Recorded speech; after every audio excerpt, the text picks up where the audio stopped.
राधे राधे जी। पवित्र वचन YouTube channel में आपका हार्दिक स्वागत है। मैं हूं कात्यायनी। इस वीडियो में हम हरतालिका तीज व्रत पूजन विधि जानेंगे। हरतालिका तीज महिलाओं के लिए बेहद महत्वपूर्ण व्रत है और बहुत कठिन भी है क्योंकि यह निर्जला व्रत है। हरतालिका तीज भाद्रपद मास के शुक्ल पक्ष की तृतीया तिथि को मनाई जाती है। हरतालिका तिथि आरंभ हो रही है 21 अगस्त शुक्रवार के सुबह 2:13 से और हरतालिका तिथि समाप्त हो रही है 21 अगस्त शुक्रवार के रात 11:02 को। हरतालिका तीज में 2 बार पूजा की जाती है, एक प्रातः और एक प्रदोष काल में।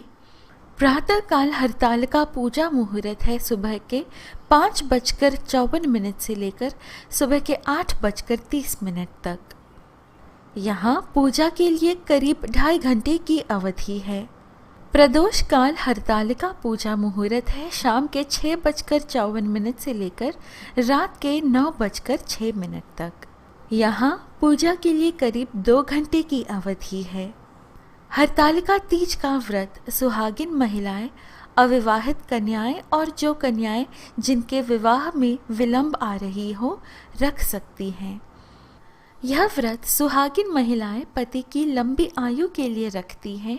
मान्यता है कि जो स्त्रियां हरतालिका व्रत रखती हैं उन्हें अखंड सौभाग्यवती होने का वरदान मिलता है। कुंवारी युवतियां मनचाहे जीवन साथी की कामना से यह व्रत रखती हैं।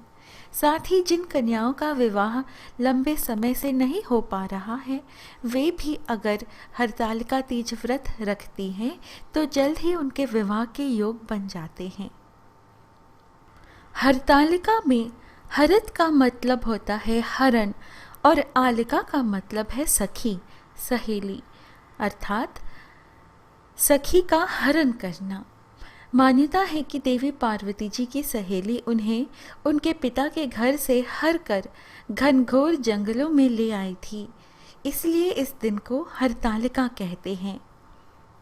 भगवान शंकर जी ने माँ पार्वती जी को यह वर दिया था कि जो कोई भी स्त्री इस दिन परम श्रद्धा से यह व्रत करेगी उन्हें माँ पार्वती जी की ही तरह अचल सुहाग का वरदान प्राप्त होगा। तब से सभी सौभाग्यवती स्त्रियां अपने पति की लंबी आयु और घर परिवार में सुख संपत्ति की मनोकामना से यह हरतालिका व्रत करती हैं। जिस प्रकार माँ पार्वती जी ने कठोर तप करके भगवान शिव जी को प्रसन्न किया था, उसी प्रकार यह व्रत बहुत कठिन है जिसे महिलाएं करके माँ पार्वती जी से आशीर्वाद प्राप्त करती हैं। हरतालिका तीज व्रत के नियम। हरतालिका तीज व्रत 2 प्रकार के होते हैं, निर्जला और फलाहारी। निर्जला व्रत में पानी नहीं ग्रहण कर सकते, ना भोजन किया जाता है ना ही फलाहार किया जाता है। फलाहारी व्रत में दिन भर केवल फलों का ग्रहण किया जाता है। व्रत से पहले दिन जमीन पर सोया जाता है, यानी चटाई बिछाकर जमीन पर सोएं, और व्रत वाले दिन रात भर जागरण किया जाता है। दिन के समय में भी सोना नहीं चाहिए। ब्रह्मचर्य का पालन करना चाहिए। व्रत से पहले और अगले दिन सात्विक भोजन करना चाहिए। कटु वचन ना बोले, अपने गुस्से पर मन पर काबू रखें। महिलाएं अपने हाथों पर मेहंदी लगाती हैं, इससे मन शांत रहता है। पूजन की थाली में क्या सामग्री रखना है? व्रत से पहले ही पूजा की थाली सिद्ध कर लें, इससे आपको पूजा में विलंब नहीं होगी और पूजा आसानी से कर पाएंगे। यदि आप यह पूजा मंदिर में जाकर कर रहे हो या घर पर ही, तो पूजन सामग्री में आवश्यक है गाय का कच्चा दूध जो भगवान शिव जी को चढ़ेगा। दूध को आप पीतल के बर्तन में भरें और गंगा जल जो सभी भगवान भगवती पर चढ़ेगा यह आप तांबे के लोटे में या बर्तन में भरें। भगवान भगवती को स्नान कराने के लिए कुशा घास, इससे हम छिड़काव करेंगे। फिर आप पीतल का दिया लीजिए, यदि उपलब्ध ना हो तो मिट्टी का दीपक लीजिए। इसमें शुद्ध देसी घी और आंकड़े की बत्ती से दीपक सिद्ध कर लीजिए। रक्षा सूत्र। रक्षा सूत्र हम भगवान जी को रक्षा सूत्र बांधने के लिए प्रयोग करेंगे और रक्षा सूत्र आप भगवान को वस्त्र के तौर पर भी अर्पण कर सकते हैं। जनेऊ लीजिए 3 की संख्या में, एक भगवान शिव जी के लिए, एक भगवान श्री गणेश जी के लिए और एक वरुण देव के लिए। दूर्वा घास लें, जिसे दूब भी कहा जाता है, यह भगवान श्री गणेश जी को चढ़ाया जाता है। साबुत अक्षत ले, यह ध्यान रखें कि वह अखंडित ना हो, यानी कि टूटे फूटे ना हो। भगवान शिव जी को साबुत अक्षत चढ़ाया जाता है और माँ पार्वती और श्री गणेश जी को हल्दी मिलाकर अक्षत चढ़ाया जाता है। भगवान शिव जी के तिलक के लिए चंदन और माँ पार्वती जी और भगवान श्री गणेश जी के तिलक के लिए हल्दी और कुमकुम। बेलपत्र। बेलपत्र भगवान शिव जी को चढ़ता ही है, साथ ही माँ पार्वती जी और भगवान गणेश जी को भी चढ़ता है। आंकड़े का फल, आंकड़े के फूल, धतूरे के फूल और धतूरे का फल भी भगवान को चढ़ता है। जो भी फल फूल भगवान शिव जी को चढ़ते हैं, शिव परिवार को भी चढ़ते हैं। माँ पार्वती और भगवान श्री गणेश जी को भी यही चढ़ते हैं। भगवान शिव जी को सफ़ेद फूल चढ़ाएं, भगवान श्री गणेश जी को गुड़हल के फूल चढ़ते हैं। माँ पार्वती जी को भी लाल फूल चढ़ाएं। पान के पत्ते सभी देवी देवताओं के लिए रख लीजिए। फूल वाली लौंग, इलायची और सुपारी। पूजा के अंत में हम 2-2 लौंग, 2-2 इलायची और 2-2 सुपारी एक एक पान के पत्ते में मोड़कर भगवान जी को अर्पित करते हैं। यह भगवान जी के मुख शुद्धि के लिए है और अपने सामर्थ्य अनुसार भगवान शिव जी, माँ पार्वती जी और भगवान श्री गणेश जी के लिए दक्षिणा तीनों भगवान भगवती के लिए रखा जाता है। उदाहरण के लिए आप 101 रुपये रखते हैं तो तीनों भगवान भगवती के लिए 303 रुपये रखें। ये है पूजन सामग्री। माँ पार्वती जी को श्रृंगार की सामग्री 16 श्रृंगार की सामग्री अर्पण किया जाता है, तो टोकरी में 16 श्रृंगार की सामग्री सिद्ध कर लीजिए। 16 श्रृंगार की सामग्री में आता है कुमकुम, सिंदूर, लाल हरी चूड़ियाँ, मेहंदी और आलता, साड़ी या फिर ब्लाउज पीस, नथनी, पायल, कंघी, काजल, पाउडर, बिंदी। फिर भोग की थाली सिद्ध कर लीजिए। भगवान शिव जी को चूरमा चढ़ाया जाता है, साथ ही गुझिया, शक्कर पारे और दूध से बने मिष्ठान भी चढ़ाए जाते हैं। फलों में आप मौसमी फल चढ़ा सकते हैं। भगवान श्री गणेश जी को अनार के फल चढ़ते हैं, भगवान शिव जी को बैर चढ़ते हैं, सेब चढ़ाएं, केले चढ़ाएं। इस व्रत में खीरा चढ़ाना अनिवार्य है। इस प्रकार भोग, प्रसाद, फल की थाली भी सिद्ध कर लें। पूजा में भगवान जी को यह भोग लगाने से पहले इन पर बेलपत्र रखकर अलग रखा जाता है। हरतालिका तीज पूजन विधि। प्रातः जल्दी उठकर स्नान करें, स्वच्छ वस्त्र पहने और अपने घर के मंदिर में संकल्प लें। संकल्प लेते समय हाथ में थोड़े से अक्षत और पुष्प लें। संकल्प लें कि हे भगवान शिव जी, माता पार्वती जी, मेरा यह हरतालिका तीज व्रत निर्विघ्न संपन्न हो। संकल्प करने के बाद हाथों में अक्षत और पुष्प को भगवान जी के समक्ष रख दें। पूजा स्थल की शुद्धिकरण कर लें, यानी कि गंगा जल से छिड़काव कर लें।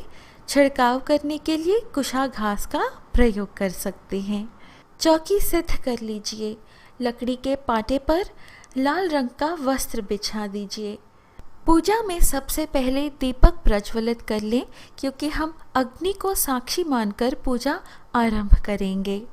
चौकी के बीचों बीच 3 मुट्ठी अक्षत डालकर उसे फैला दीजिए और इसमें अष्टदल कमल बनाकर इस पर कलश स्थापित कर दीजिए।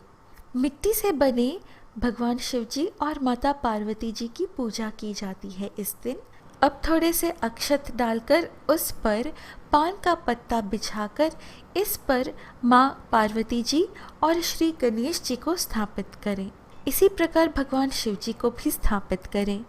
पहले गंगा जल से स्नान कराएं, कुशाघास से आप छिड़काव कर सकते हैं। फिर भगवान शिव जी को दूध से स्नान कराएं। अब भगवान श्री गणेश जी, भगवान शिव जी और कलश में विराजमान वरुण देव जी को जनेऊ चढ़ाएं। फिर सभी भगवान भगवती को कलावा वस्त्र के रूप में चढ़ाएं। फिर भगवान शिव जी को चंदन का तिलक करें और भगवती पार्वती जी को हल्दी कुमकुम और भगवान श्री गणेश जी को भी हल्दी कुमकुम का तिलक करें। इस समय सुगंधित धूप बत्ती जलाएं। सभी भगवान भगवती को फूल चढ़ाएं। अब बेलपत्र चढ़ाएं। भगवान श्री गणेश जी को दूर्वा चढ़ाएं। माँ पार्वती जी को सुहाग की सामग्री अर्पण करें। इस समय आप भगवान भगवती को फल और प्रसाद का भोग लगा सकते हैं। प्रसाद के साथ ही पान भी अर्पित करें। जैसे मैंने बताया था कि पान के पत्ते में 2 लौंग, 2 इलायची और 2 सुपारी रख कर इसे भगवान के मुख शुद्धि के लिए अर्पित करें। भोग लगाने के बाद कथा सुनी जाती है। कथा के बाद आरती की जाती है। आरती से पूजा संपन्न होती है।